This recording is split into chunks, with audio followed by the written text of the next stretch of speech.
নমস্কার, এক্সপ্লোরার অনির্বাণ চ্যানেলে আপনাদের আবার স্বাগত। আপনারা সবাই কেমন আছেন? ভালো আছেন নিশ্চয়ই। আমার চ্যানেলে এখন চলছে রাজস্থান ভ্রমণ সিরিজ। গত 7টি পর্ব আমার চ্যানেলে দেওয়া আছে, না দেখে থাকলে একটু দেখে নেবেন। রাজস্থানের বিভিন্ন জায়গাটির ভিডিও করে দেওয়ার চেষ্টা করছি। ভালো লাগলে একটু লাইক করবেন, শেয়ার করবেন এবং সাবস্ক্রাইব করবেন। গত পর্বে দেখিয়েছিলাম আমরা গিয়েছিলাম চিত্তরগড়ে রাজা কুম্ভের প্যালেস। সেখান থেকে আমরা গিয়েছিলাম মীরাবাইয়ের সাধনা করা কৃষ্ণ মন্দির, তারপরে রানী পদ্মিনীর জহস্থল, রানী পদ্মিনীর ভবন, বিজয়স্তম্ভ, কীর্তিস্তম্ভ ইত্যাদি বিভিন্ন নিদর্শন সেই সময়কার মহারানাদের আমরা দেখিয়েছিলাম আলাউদ্দিন খিলজি কোন ঘর থেকে রানী পদ্মিনীকে দেখেছিলেন সেটিও। সেগুলোই না দেখে থাকলে চ্যানেলেই আছে, দেখে নেবেন। আজ আমরা চিত্তরগড় থেকে যাব আজমিরের উদ্দেশ্যে। চিত্তরগড় 2-3 ঘন্টায় দেখে সেখান থেকেই আমরা ট্রেন ধরবো। চলুন তবে যাওয়া যাক আজমির। এখন ঘড়ির কাঁটায় বাজছে বেলা 12টা।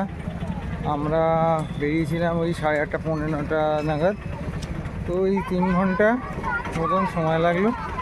সমস্ত চিত্তরগড় দুর্গটা ঘুরিয়ে ওই অটো দেখিয়ে দিল। দিয়ে আমরা এবার চিত্তরগড় স্টেশনে আবার চলে এসেছি। এবার এখান থেকে আমরা দেখি ওই ট্রেন আছে 2টোর সময়।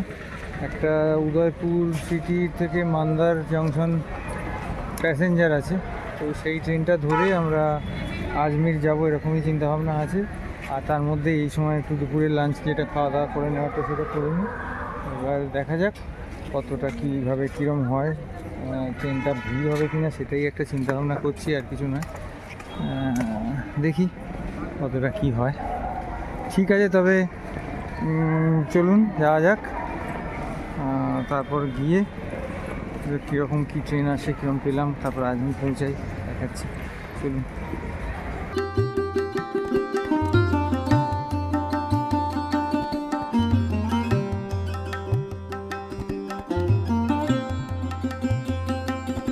ঘড়ির কাঁটা এখন বাজে 6:49। আমরা আজমির স্টেশনে এসে পৌঁছলাম। 2:25 ট্রেন ছেড়েছিল চিত্তরগড় থেকে। এখানে 6:35 আসার কথা ছিল, কিন্তু সেটা মিনিট 15 লেট করেছে, করে 6:50 এরকম নাগাদ পৌঁছালো। এবার আমরা আজমির স্টেশন থেকে বেরিয়ে একটা থাকার জায়গা খুঁজবো। তারপরে কোথায় দেখি একটা সামনে কাছাকাছির মধ্যে খুঁজি এবং চেষ্টা করি, দেখি যদি সম্ভব হয়। আজকে রাত্রি 9টা পর্যন্ত আমাদের আজমির শরীফ খোলা আছে। যদি সম্ভব হয় তাহলে আজকে একবার আজমির শরীফটা ঘুরে নিলে কালকে তাহলে সকালে আমরা পুষ্করের দিকে রওনা হতে পারবো। এটা একটা ইচ্ছা আছে। এবার একান্ত যদি না হয় আজকে কোনোভাবে, তাহলে কালকে সকালেই অ্যাজিটিস যেরকম আজমির শরীফ করার করে পুষ্কর যাব। যেহেতু সময় শর্ট, সেই জন্য চেষ্টা করছি আজকের এই যে 1 ঘন্টা 2 ঘন্টা হাতে সময় আছে, এই সময়টা কাজে লাগিয়ে যাতে আমরা একটু দর্শন করে নিতে পারি। ঠিক আছে, দেখি যাই করবো আপনাদেরকে দেখাবো, আপনারা দেখতে থাকুন। আমরা এখন স্টেশন থেকে বেরিয়ে একটা থাকার জায়গা খুঁজে নিই। চলুন। এখন 8টা বাজছে। আমরা এখন বেরিয়ে পড়েছি আজমির শরীফ দরগার উদ্দেশ্যে। 10টা পর্যন্ত যেহেতু খোলা আছে, সেই কারণে আজকেই আমরা চেষ্টা করছি দর্শন করার জন্য। এখান থেকে একটা টোটো বা অটো নেবো, নিয়ে দরগার কাছাকাছি যাবো। চলুন কি পাই দেখি, তারপরে বলছি। একটা অটো করে নিয়েছি, আপাতত দিল্লি গেট যাচ্ছি। দিল্লি গেট থেকে আমরা ওখান থেকে একটু হাঁটতে তো হবেই, কেননা রাস্তাটা এতটাই ঘিঞ্জি যে ওই জায়গাটা হেঁটে আমরা দরগা পর্যন্ত পৌঁছবো। চলুন যাই। আমরা এসে পৌঁছেছি, ওই দূরে দেখা যাচ্ছে আজমির শরীফ দরগা, খাজা মাইনুদ্দিন চিশতির দরগা। চলুন আমরা এগিয়ে যাচ্ছি। রাতের আলোয় সেজে উঠেছে দরগা।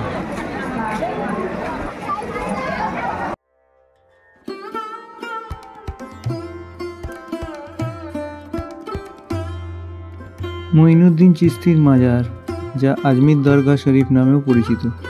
এটি সুফি দরগা কমপ্লেক্স, যার মধ্যে রয়েছে মঈনুদ্দিন চিশতির মাজার, বেশ কয়েকটি সমাধি ও একটি মসজিদ, যা রাজস্থানের আজমিরে অবস্থিত। মাজারটি তাৎপর্যপূর্ণ এবং এটি ভারতীয় উপমহাদেশের সুন্নি মুসলমানদের জন্য ধর্মীয় দর্শনের সবচেয়ে জনপ্রিয় স্থানগুলির মধ্যে একটি, যা প্রতিদিন 20,000 পর্যন্ত তীর্থযাত্রীকে আকর্ষণ করতে পারে। যা চিশতি ওরসে উৎসব যখন হয়, তখন লক্ষ লক্ষ পর্যন্ত তীর্থযাত্রীর সংখ্যা বৃদ্ধিও পায়। মঈনুদ্দিন চিশতি ছিলেন ত্রয়োদশ শতাব্দীর একজন সুফি সাধক ও দার্শনিক। সানজার, যেটি বর্তমান ইরান অথবা সিস্তানে জন্মগ্রহণকারী। তিনি সুলতান ইলতুৎমিশের রাজত্বকালে দিল্লিতে আসেন। এর কিছুদিন পরেই মঈনুদ্দিন দিল্লি ছেড়ে আজমিরে চলে আসেন। এই সময়ে তিনি বিখ্যাত সুন্নি হাম্বলি পণ্ডিত এবং মরমি আবদুল্লাহ আনসারির লেখার দ্বারা ক্রমশ প্রভাবিত হন, যা প্রাথমিক ইসলামী সাধকদের জীবন নিয়ে বিখ্যাত রচনা তাবাকাত আল সুফিয়া মঈনুদ্দিনের বিশ্বদৃষ্টি গঠনে ভূমিকা পালন করতে পারে। আজমিরে থাকাকালীনই মঈনুদ্দিন একজন ক্যারিশম্যাটিক এবং করুণাময় আধ্যাত্মিক প্রচারক এবং শিক্ষক হিসেবে খ্যাতি অর্জন করেছিলেন, এবং তার মৃত্যুর পর লেখা তার জীবনের জীবনীমূলক বিবরণ থেকে জানা যায় যে তিনি তার জীবনের এই বছরগুলিতে অনেক আধ্যাত্মিক বিষয় উপহার পেয়েছিলেন, যেমন অলৌকিক ভ্রমণ, অলৌকিক দর্শন এবং ফেরেশতাদের দর্শন। মঈনুদ্দিনের মৃত্যুর পর তাকে সর্বসম্মতিক্রমে একজন মহান সাধক হিসেবে বিবেচনা করা হয়। 1236 সালে মার্চ মাসে ধর্মপ্রচারকের মৃত্যুর পর শতাব্দীতে মঈনুদ্দিনের সমাধি বা দরগা গভীরভাবে শ্রদ্ধার স্থান হয়ে ওঠে। সকল সামাজিক শ্রেণীর সদস্যদের দ্বারা সম্মানিত সেই যুগের সবচেয়ে গুরুত্বপূর্ণ সুন্নি শাসকদের দ্বারা সমাধিটি অত্যন্ত সম্মানের সাথে দেখা হতো। ত্রয়োদশ শতাব্দীর দিল্লির সুলতান ইলতুৎমিশ 1232 সালে সাধুর স্মৃতির স্মরণে সমাধিতে একটি বিখ্যাত পরিদর্শন করেছিলেন। একইভাবে পরবর্তী মুঘল সম্রাট আকবর তার রাজত্বকালে কমপক্ষে 14 বার মাজারটি পরিদর্শন করেছিলেন। 1566 সালে তিনি তার হিন্দু স্ত্রী মরিয়ম উজ জামানির সাথে খালি পায়ে এই সমাধিতে তীর্থযাত্রা করেছিলেন তাদের সন্তান জন্মগ্রহণের আশায়। তিনি 1579 সালে সমাধির গর্ভগৃহটি পুনর্নির্মাণ করেন। জাহাঙ্গীর, শাহজাহান এবং জাহানারা পরে কাঠামোটি সংস্কার করেন। কুমার রাও সিন্ধিয়া বাসস্থান যোগ করেন, কারণ তিনি বিশ্বাস করতেন যে খাজা তাকে একটি পুত্র সন্তানের আশীর্বাদ করেছিলেন। 18 শতকে মহারানী বাইজাবাই সিন্ধিয়া এবং 1709 সালে যোধপুরের অজিত সিংহ এই কাঠামোগুলি তৈরি করেছিলেন। 1800 সালে বরোদার মহারাজা দরগার উপরে একটি মার্জিত আচ্ছাদন তৈরি করেছিলেন। স্থানীয় ও জাতীয় শাসকরা এখানে প্রার্থনা করতে আসতেন। বছরের পর বছর ধরে দরগাটির জনপ্রিয়তা এবং আকার বৃদ্ধি পায়। রাজিয়া সুলতানা, নাসিরুদ্দিন মাহমুদ, মোহাম্মদ বিন তুগলক, শের শাহ সুরি এবং আকবর, মরিয়ম উজ জামানি এবং তার বংশধর জাহাঙ্গীর, শাহজাহান, আওরঙ্গজেব, দারা শিকা এবং জাহানারা বেগম মাজারটি পরিদর্শন করেছে বলেও জানা যায়। বর্তমান সময়ে মঈনুদ্দিন চিশতির সমাধি ভারতীয় উপমহাদেশে সুন্নি মুসলমানদের কাছে ধর্মীয় দর্শনের অন্যতম জনপ্রিয় স্থান, যেখানে উরস বা মৃত্যুবার্ষিকী উপলক্ষে সমগ্র ভারতীয় উপমহাদেশ থেকে লক্ষ লক্ষ মানুষ সমবেত হন। অধিকন্তু এই স্থানটি অনেক হিন্দুকেও আকর্ষণ করে, যারা মধ্যযুগীয় কাল থেকে ইসলামী সাধককে শ্রদ্ধা করে আসছে। 2019 সালে হিন্দুস্তান জিঙ্ক লিমিটেড স্বচ্ছ ভারত অভিযানের আওতায় কমপ্লেক্সটি সংস্কার করার সিদ্ধান্ত নেয়, যার মধ্যে স্যানিটেশন এবং স্বাস্থ্যবিধির উপর বিশেষভাবে লক্ষ্যবস্তু করা অনেক পরিকল্পনা অন্তর্ভুক্ত ছিল।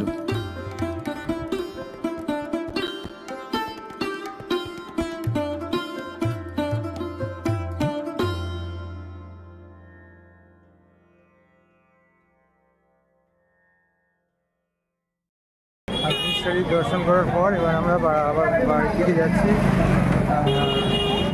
আজকে শুক্রবার, যেহেতু খুব ভিড় আছে, তো তার মধ্যেও আমরা সুন্দরভাবে দর্শন করেছি, সুন্দরভাবে পুজো দেওয়ার ব্যাপার সমস্ত কিছু চাদর চড়ানো সব কিছু করেছি। আমরা এবার বাড়ির দিকে যাচ্ছি। তো ওই আবার এখান থেকে একটা টোটো ধরে নেবো। টোটো ধরে নিয়ে আমরা আবার ওই আমরা যে গুজরাটি ধর্মশালায় আছি সেখানে পর্যন্ত চলে যাব। ঠিক আছে, তো যাওয়া যাক। এবার আগামীকাল সকালবেলা উঠে আমরা এখান থেকে রওনা দেবো পুষ্করের উদ্দেশ্যে। কিন্তু হ্যাঁ, অটো রিজার্ভ করে নয়, আমরা কিছু প্রসেস মেনে দেখি পাবলিক ট্রান্সপোর্ট ইউজ করে কীভাবে কম খরচে যাওয়া যায় সেটাই করার চেষ্টা করি। ঠিক আছে, তাহলে আপনাদের সঙ্গে আগামীকাল দেখা হচ্ছে পুষ্কর যাত্রার সময়। Morning from Ajmer. আমরা গতকাল এই যে গুজরাটি ধর্মশালা আছে, এই ধর্মশালায় এসে উঠেছিলাম। অনেক বড় এবং ভরদূর, বিশাল যথেষ্ট রিজনেবল প্রাইসে। এখানে স্টেশন থেকে মিনিট 2-3 হেঁটেই এখানে আসা গেছিলো।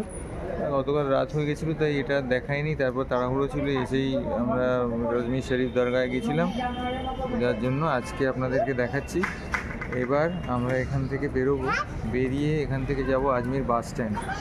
এই মিনিট 8-7-8 ডিস্টেন্স হবে এখান থেকে। আজমির বাস স্ট্যান্ড ধরবো পুষ্করের উদ্দেশ্যে। তো পুষ্কর যাচ্ছি এখন আপাতত।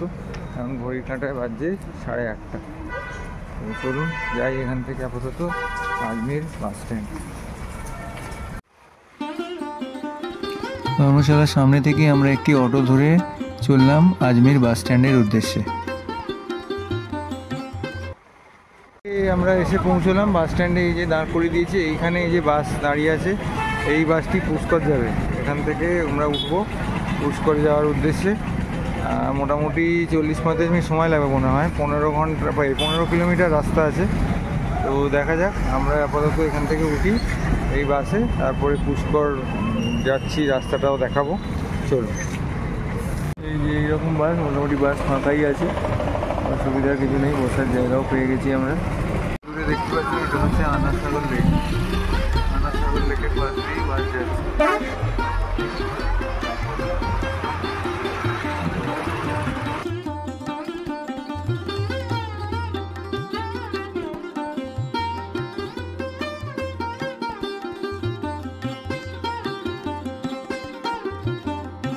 ওই যে বাস স্ট্যান্ড, ওইখানে bus stand, Pushkar bus stand. Pushkar bus stand থেকে নেমে এই রাস্তা দিয়ে, এবার এইটা দিয়ে আমরা খানিকটা সোজা এগিয়ে যাব, গেলেই আমরা পাবো পুষ্কর লেক। এই রাস্তাটা দিয়ে সোজা এগিয়ে চলবো, হেঁটেই যাওয়া যাবে। এছাড়া এখানে অটো টোটো আছে, কিন্তু ওই সেই সব জায়গার মতোই, মানে টুরিস্ট দেখেই লাগাম ছাড়া একটা ভাব। তো যাই হোক, আমরা একটুখানি হেঁটে চলে যাব, গেলেই পেয়ে যাব। হ্যাঁ চলুন আমরা তাহলে এগিয়ে যাই পুষ্কর লেকের দিকে। পুষ্করের রাস্তায় চলেছি। এখানে ঠিক বেনারসের মতন অনেক ঘাট আছে, তবে বিখ্যাত যেটা সেই ব্রহ্মা ঘাট, সেই ব্রহ্মা ঘাটের দিকে আমরা যাচ্ছি। তো এই যে এখানে আবার একটা ঘাট আছে, এখানে একটা ঘাট আছে।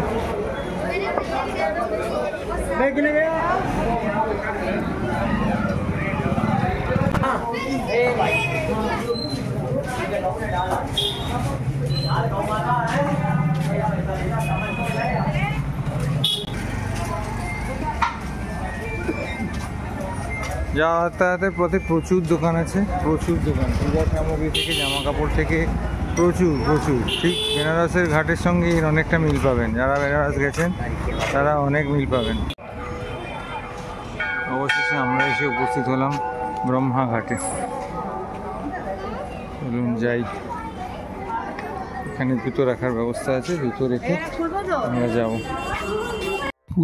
পুষ্কর ভারতের প্রাচীনতম শহরগুলির মধ্যে একটি। হিন্দু ঐতিহ্য অনুসারে ব্রহ্মাণ্ডের স্রষ্টা হিসেবে বিবেচিত ভগবান ব্রহ্মা মাটিতে একটি পদ্মফুল ফেলেছিলেন, যার ফলে একটি হ্রদের সৃষ্টি হয়েছিল। যেখানে পদ্মটি পড়েছিল সেই স্থানটি পুষ্কর নামে পরিচিতি লাভ করে। সংস্কৃত শব্দ পদ্মের জন্য এর অর্থ অনুসারে এটির নামকরণ হয়েছে। এই শহরটি ব্রহ্মার উদ্দেশ্যে নিবেদিত কয়েকটি মন্দিরের মধ্যে একটি এবং হিন্দু ধর্মে পুষ্করে তীর্থযাত্রা অত্যন্ত পুণ্যের বলে বিবেচিত হয়। হিন্দু ধর্মগ্রন্থ অনুসারে পুষ্কর হ্রদকে তীর্থরাজ বা তীর্থস্থানের রাজা হিসেবে বিবেচনা করা হয়। বিশ্বাস করা হয় যে এর পবিত্র জলে স্নান না করে কোনো তীর্থযাত্রা সম্পূর্ণ হয় না। হ্রদটি অর্ধবৃত্তাকার, আনুমানিক 8 থেকে 10 মিটার গভীরতা সহ এবং 52টি ঘাট দ্বারা বেষ্টিত। পবিত্র হ্রদকে ঘিরে প্রায় 400টি নীল রঙের মন্দির রয়েছে। এটি পরিবেশকে আরও আধ্যাত্মিক এবং ঐশ্বরিক করে তোলে, কারণ এর পরিধি বরাবর মন্দিরগুলি থেকে জাদুকরী মন্ত্র শুনতে পাওয়া যায়। পুষ্করকে সেই স্থান বলে মনে করা হয় যেখানে ব্রহ্মা দীর্ঘকাল ধরে তপস্যা করেছিলেন, এবং তাই এটি হিন্দু সৃষ্টিকর্তার দেবতার মন্দিরের বিরল স্থানগুলির মধ্যে একটি। পদ্মপুরাণ অনুসারে একবার ব্রহ্মা পৃথিবীতে যাওয়ার সিদ্ধান্ত নেন এবং বর্তমান পুষ্কর অঞ্চলে পৌঁছানোর পর তিনি সেই বনে প্রবেশ করেন, যেখানে প্রচুর গাছ এবং লতাপাতা ভরা, অনেক ফুলে সজ্জিত, অনেক পাখি সুরে ভরা, অনেক পশুর দলে ভরা। ব্রহ্মা বন এবং গাছপালা দেখে খুব খুশি হন এবং 1000 বছর পুষ্করে থাকার পর তিনি মাটিতে একটি পদ্ম নিক্ষেপ করেন, যার ফলে পৃথিবী তার মূলে কেঁপে ওঠে। দেবতারাও কেঁপে ওঠেন এবং অস্থিরতার কারণ না জেনে ব্রহ্মার সন্ধানে যান, কিন্তু তাকে খুঁজে পাননি। বিষ্ণু তাদের কম্পনের কারণ বলেছিলেন এবং ব্রহ্মার সাথে দেখা করার জন্য তাদের পুষ্করে নিয়ে যান, তবে তারা তার এক ঝলক দেখতে পাননি এবং বায়ু এবং বৃহস্পতি তাদের ব্রহ্মাকে দেখার জন্য বৈদিক রীতি অনুসারে ধ্যান করার পরামর্শ দেন। অনেকদিন পর স্রষ্টা দেবতা তাদের কাছে দৃশ্যমান হলেন এবং জিজ্ঞাসা করলেন কেন তারা এত কষ্ট পাচ্ছে। দেবতারা তাকে তার হাত থেকে পদ্ম ফেলে দেওয়ার ফলে সৃষ্ট গোলমালের কথা বললেন এবং এর কারণ জিজ্ঞাসা করলেন। ব্রহ্মা তাদের জানালেন যে বজ্রনাভ নামে এক রাক্ষস যে শিশুদের প্রাণহরণ করত দেবতাদের হত্যা করার জন্য সেখানে অপেক্ষা করছে, কিন্তু ব্রহ্মা পদ্ম ফেলে তার ধ্বংস সাধন করলেন। যেহেতু তিনি সেখানে পদ্ম ফেলেছিলেন তাই সেই স্থানটি পুষ্কর নামে পরিচিত হবে, যা একটি মহান পবিত্র স্থান এবং ধর্মীয় পুণ্য প্রদান করে। ব্রহ্মাঘাট থেকে এই যে সামনে যে রাস্তাটা, এই রাস্তাটা দিয়েই আমরা বাঁদিকে চলে যাব, তাহলে আমরা পেয়ে যাব ব্রহ্মাজির মন্দির। চলুন তাহলে এবার ব্রহ্মাজির মন্দির যাই। আমরা পুষ্কর লেক খুব সুন্দরভাবে দর্শন করলাম, সেখানে নিজেই তর্পণের কিছু কাজ করলাম, কেননা এখানের যে সমস্ত পান্ডা মতন লোক আছে তাদের চক্করে পড়লে আপনার মানে বিশাল অঙ্কের টাকা এরা একদম খসিয়ে দেবে। সুতরাং তাদের চক্করে না গিয়ে যদি নিজেরা মানে অল্প বিস্তর জেনে থাকেন পদ্ধতি, সেইটা নিয়ে এসে করাটাই সবথেকে ভালো। বেশ, তবে চলুন আমরা এবার যাই ব্রহ্মা মন্দিরের দিকে। এই রাস্তা ধরে বেশিক্ষণ নয়, ওই রকমই মিনিট 4-5 লাগবে, পৌঁছে যাবো ব্রহ্মা মন্দির। চলুন আমরা ব্রহ্মা মন্দিরে প্রবেশ করছি।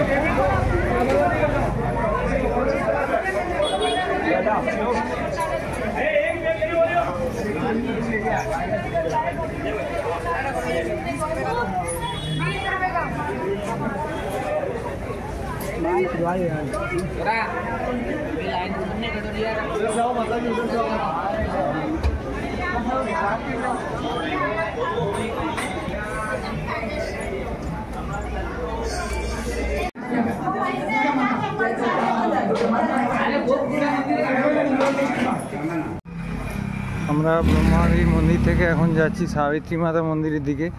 সাবিত্রী মাতা মন্দিরে 970টি সিঁড়ি ভেঙে উপরে উঠতে হয়, তো সেটা কার্যত অসম্ভব।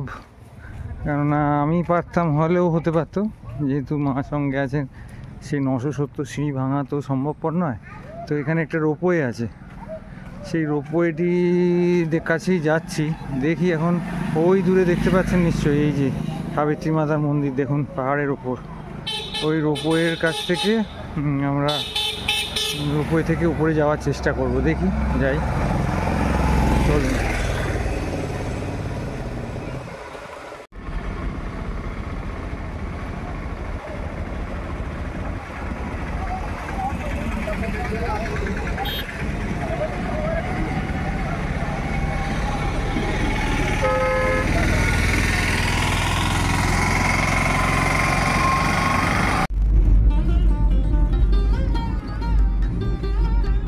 পাচ্ছো?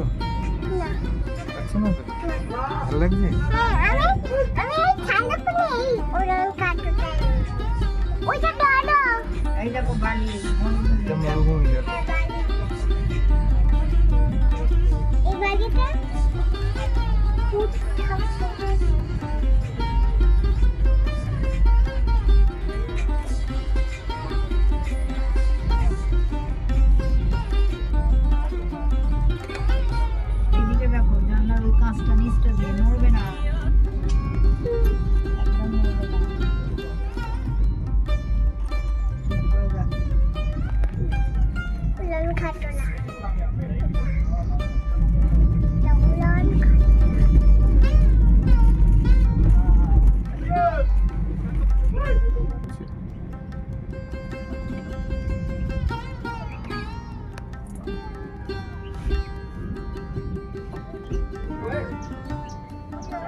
মরবি না, আর চুপ করে থাক।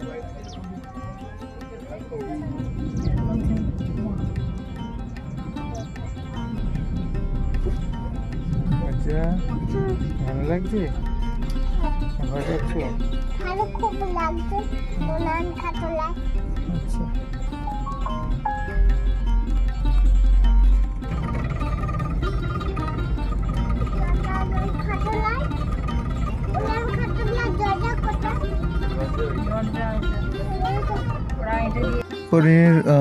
রত্নগিরি পাহাড়ের ওপর অবস্থিত সাবিত্রী দেবীর মন্দির।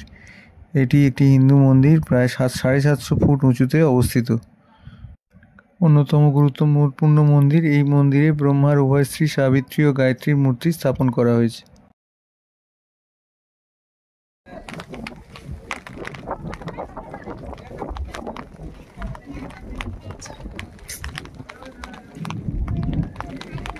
সাবিত্রী মাতা মন্দিরের উপর থেকে ভিউ।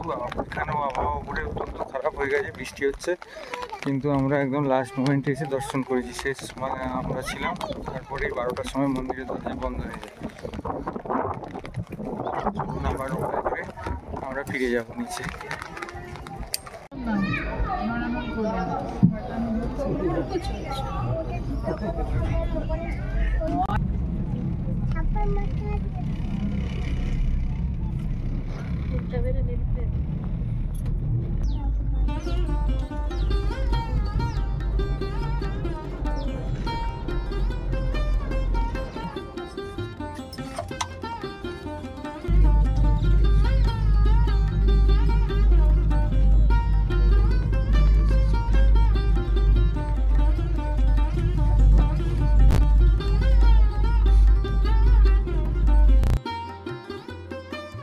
মন্দির দর্শন করে ফেরার পথে দেখে নিলাম পুষ্কর মেলা প্রাঙ্গণ, যেখানে নভেম্বর মাসে উটের মেলা বসে।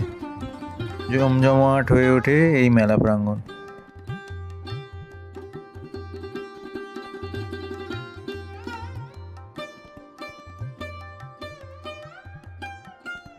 খুব ভালোভাবে পুষ্কর দর্শন করার পর আমরা আবার বাসে করে ফিরে এলাম।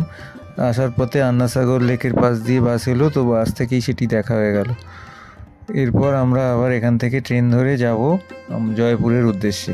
তো কেমন লাগলো আমাদের আজমির ভ্রমণ, আজমির শরীফ দরগা, পুষ্কর, ব্রহ্মা মন্দির, অবশ্যই জানাবেন, একটু কমেন্ট করে জানাবেন। ভালো লাগলে লাইক করবেন, শেয়ার করে দেবেন যাতে অনেকের উপকার হয়, এবং নতুন হলে একটু সাবস্ক্রাইব করবেন। দেখা হবে খুব তাড়াতাড়ি পরবর্তী ভিডিও নিয়ে। সবাই সঙ্গে থাকবেন, ভালো থাকবেন এবং পাশে থাকবেন, দেখতে থাকবেন। অনেক অনেক ধন্যবাদ। ভালো থাকবেন, সুস্থ থাকবেন।